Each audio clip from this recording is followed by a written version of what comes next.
Bé, moltes gràcies, senyor alcalde. Nosaltres hem votat que sí perquè, evidentment, tot allò que representa obertura, canvi i participació estem d'acord. Dit això,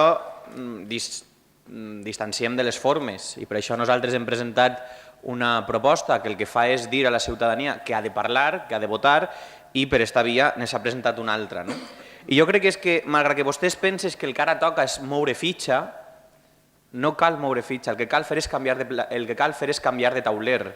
El tauler ja no ens serveix absolutament de res i per això són importants les formes. I jo no entenc que un partit com Esquerra Unida, que fica un cartell electoral d'una candidata en un cop de puny rebel·lant-se, després li s'oliviante que una diputada front a l'autoritarisme decidisca plantar-se. Per tant, les formes sí són importants.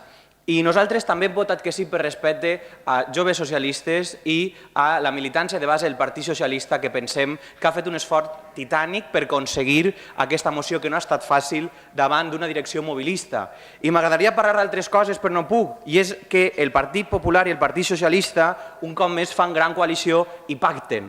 I des de l'ABC fins al Público, que no tenen absolutament res que veure, diuen el rei se apoyó en el pacto PP-PSOE y en la lealtad de Rubalcaba para su abdicación. Rubalcaba apoya el nuevo rey y zanja el debate en la ejecutiva entre monarquia i república. Ahí, òbviament, se suma UPyD, un partit més del sistema. I nosaltres ahí no podem estar d'acord. I si ho estem, en aquesta proposta que llançaria el PSOE ara sí tímidament de dir que vol un nou procés constituent on ne parlem, evidentment no estic d'acord en la proposta d'Esquerra Unida, no per res, sinó perquè tu no pots dir quiero que debatan però que aprueben lo que yo quiero. Oiga, no. Vull dir, serà federal o no si ho decidís la gent, serà republicana o monàrquica si ho decidís la gent.